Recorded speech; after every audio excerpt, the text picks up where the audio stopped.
तो जब तक सफल न हो नींद चैन को त्यागो तुम, संघर्ष का मैदान छोड़कर मत भागो तुम। कुछ किए बिना ही जय जयकार नहीं होती, कोशिश करने वालों की कभी हार नहीं होती। अमिताभ बच्चन जी, आपके ही मुंह से ये बात मैंने सुनी है, लेकिन इसको बोला है आपके पिताजी ने, हरिवंश राय बच्चन जी ने, जिनकी गांव में पुस्तकालय आज के डेट में दारू का अड्डा बना पड़ा है।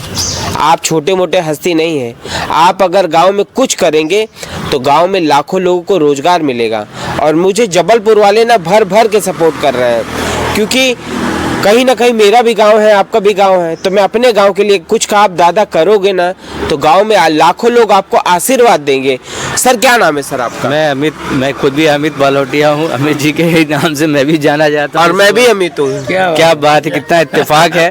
और आज इस शुभ अवसर पर जो आप दीपावली का एक दिन पूर्व हम ये बात कर रहे हैं, हम लोग बस आते जाते यहाँ ये भवताल गार्डन है, यहाँ हम लोग रोज प्रातः वॉक करते हैं। जी। और कहीं ना कहीं कुछ ऐसी सामाजिक और जो साफ सफाई से रिलेटेड जितनी चीज़ें रहती हैं वो हम लोग के दिल में, मस्तिष्क में बनी रहती हैं कि हम कुछ करें। अपने लिए तो सब करते हैं, दूसरों के करने के लिए अगर हम प्रेरणा दे सकें, हमें देख के 4 लोग सीख सकें, तो ये हमारा जीवन सफल है। अच्छा, हमारे गांव के अमिताभ बच्चन जी हमारे ही गांव के हैं। उनके पिताजी का पुस्तकालय है, लेकिन दादा गांव कभी आए नहीं है। अमिताभ बच्चन जी कभी गांव नहीं आए, लेकिन उनके पिताजी का जो जन्म स्थान है वहाँ पे एक पुस्तकालय बना है, जो कि जया बच्चन जी आई थी एक बार 2004 में। वो बनवा के गई थी, लेकिन उसकी कोई वैल्यू ही नहीं है वहाँ, मतलब एकदम खंडर अवस्था में है। तो आपका क्या कहना है कि अमित जी को इतने एजेड हो गए? निश्चित तौर पे ये जिम्मेदारी जो है वहाँ गांव के लोगों की भी है, शहरवासियों की भी है, और अमिताभ बच्चन जी का भी कहीं ना कहीं उसमें रोल होना चाहिए कि अगर वो अपना फ्लैशबैक में जब भी जाएं तो वो देखें, समझें कि हाँ, ये जहाँ हमारी जन्म हुआ है उस स्थान की नहीं, वो जन्म स्थान नहीं, वो पिताजी का जन्म स्थान है। उनका जन्म स्थान प्रयागराज में हो, चाहे उनका जन्म स्थान हो या उनके पिताजी का हो, नैतिक तौर पे जिम्मेदारी तो है कि वही उस स्थान से प्रेम होगा तो वो कुछ ना कुछ करना चाहिए उस स्थान। जब तक आपका परमिशन नहीं होगा तो वहाँ कुछ बन नहीं सकता दादा। अगर परमिशन मिल जाए ना तो मैं खुद ही बना दूँ, क्योंकि मैं इतना सच्चा है। हाँ, हम सब चाहते हैं। ये हमारे राजेश भाई हैं, कमलेश भाई हैं, ये भी बहुत अमिताभ जी से बहुत प्रेम करते हैं। जी। बचपन से लेके अभी तक जो है हमने जो है कहीं ना कहीं उस अक्ष को देखा है बच्चन साहब को।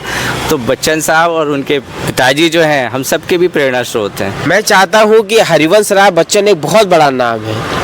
अमिताभ बच्चन जी कुछ ऐसा कर दें कि गांव वाले जो आज के डेट में अमिताभ बच्चन जी आपको भला बुरा कहते हैं, आने वाले समय में याद करें कि हाँ भाई देखो, हमारे गांव के महानायक ने ऐसा काम किया कि हमारे गांव में इतना बड़ा रोजगार है। राम मंदिर हमारे गांव के बगल में ही है। बताइए, तो अगर वहाँ कुछ बनेगा तो टूरिज्म तो आएंगे ही आएंगे, निश्चित तौर पे आएंगे। आज अमिताभ बच्चन के गांव घुमाए, आप आएंगे कि नहीं आएंगे? बिल्कुल आएंगे। कहाँ है बताओ? प्रयागराज, प्रतापगढ़। प्रयागराज में तो उनका जन्म स्थान है। अयोध्या के बिल्कुल नजदीक ही है प्रतापगढ़। हमारे अन्नू भैया जो है यहाँ के शहर के प्रथम नागरिक हैं, उनका भी पैतृक निवास जो है वो प्रतापगढ़ का ही है। क्या बात है? कभी आप मिलने जाए उनसे तो आप उस जगह के बारे में उनसे पूछिएगा। मैं आज ही जाऊंगा और इसी वीडियो में मैं आप लोग को दिखाऊंगा कि यहाँ के जो महापौर हैं, मैंने पहली बार सुना, वो हमारे ही गांव के हैं। तब तो दादा ये काम करना हमको बहुत ही जरूरी पड़ेगा। और मैं सोच रहा हूँ कि गांव में थोड़ा रोजगार आए। हमारे गांव में मोदी जी भी इतना बड़ा रोजगार नहीं ला सकते, ना योगी जी ला सकते, जितना बड़ा अमिताभ बच्चन जी ला सकते हैं। बिल्कुल निश्चित तौर पे ला सकते हैं। अगर वो एक अनाउंसमेंट करेंगे कि मैंने पिताजी के धरती पे कुछ बनवाया है, जाओ देख के आओ, तो लोग क्यों नहीं आएंगे? क्यों नहीं आएंगे? निश्चित तौर पे आएंगे।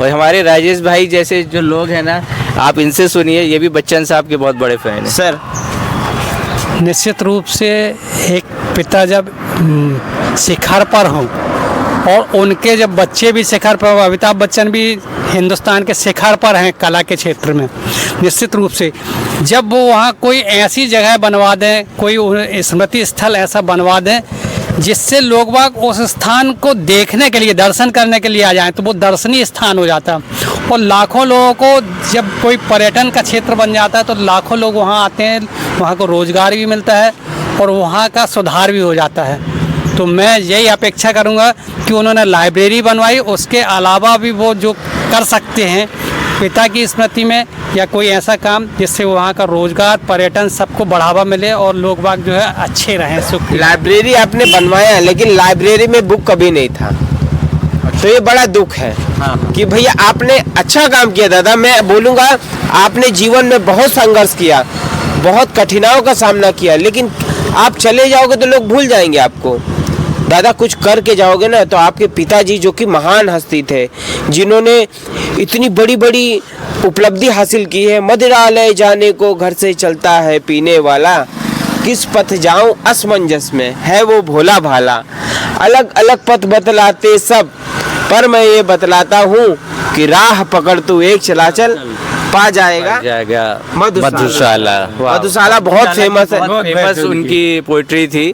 और बच्चन साहब तो हर पल जो है वो कहीं ना कहीं गुनगुनाते ही रहते हैं। उनने जीवन भर में जो है अनेक मंचों पे अपने पिताजी के माध्यम से जो उनको कविताएं आती हैं वो निश्चित तौर पे गुनगुनाते हैं। तो उनकी जिम्मेदारी है कि उस स्थल को, जैसे आपने कहा, कि एक ऐसा स्थल बना दें कि वो दर्शनीय हो, ना केवल उनका नाम होगा, पूरे कुल का नाम होगा और उस गांव का नाम निश्चित तौर पे होगा। और मैं ये नहीं कहता कि गांव वालों को आप पैसा बांटिए, लेकिन अपने पिताजी की जन्मस्थली को ऐसे बना दीजिए क्योंकि गांव वालों का उद्धार हो, हमारा उद्धार हो। दादा हम लोग क्यों, गांव के लोग क्यों बाहर जाते हैं, क्यों जाके मुंबई में जाके मार खाते हैं? अगर दादा आप गांव में छोटा सा प्रयास करोगे ना, तो गांव वाले आपको जिंदगी भर याद करेंगे। मेरा कहना है कि वहाँ एक बच्चन संग्रहालय बनना चाहिए, जहाँ पर बच्चन फैमिली ने कम संघर्ष किया, बहुत संघर्ष किया है। बिल्कुल, बहुत संघर्ष किया है, बच्चन साहब ने बहुत संघर्ष किया है।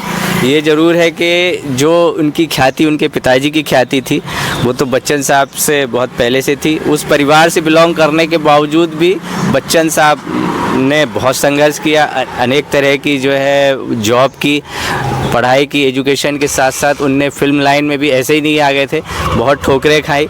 उसके बाद जो है एक चांस मिला, और वो चांस मिला तो वो उन्होंने बहुत अच्छे तरीके से कैश किया उसको।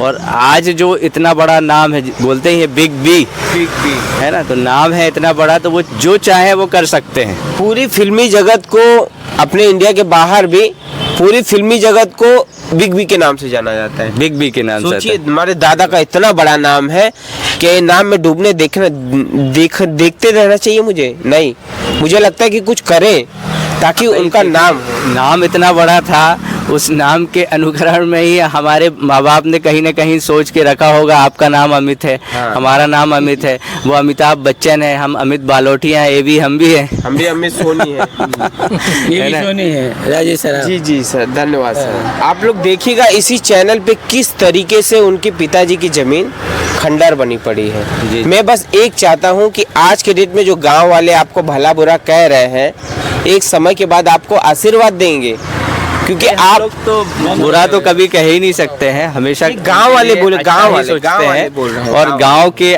लोगों के अंदर अगर ये फीलिंग है कि भाई कुछ ऐसा हो वहाँ पे, तो निश्चित तौर पे जो है वहाँ स्थानीय शासन प्रशासन भी उसमें हेल्प करे, और बच्चन साहब जो कर सकते हैं वो तो करेंगे ही। आपका वीडियो उनके तक पहुँचना चाहिए और पहुँचता है, तो मेरा ऐसा विश्वास है वो जरूर कुछ ना कुछ। हाँ, मुझे भी ये विश्वास है कि दादा अगर आप तक मेरी आवाज़ पहुँचेगी, लेकिन मैं किस तरीके से करूँ। 2 बार आपके पास आया, चिट्ठी लिखा, कितना मेहनत किया मैंने, लेकिन अभी तक उपलब्धि मुझे हासिल हुई नहीं।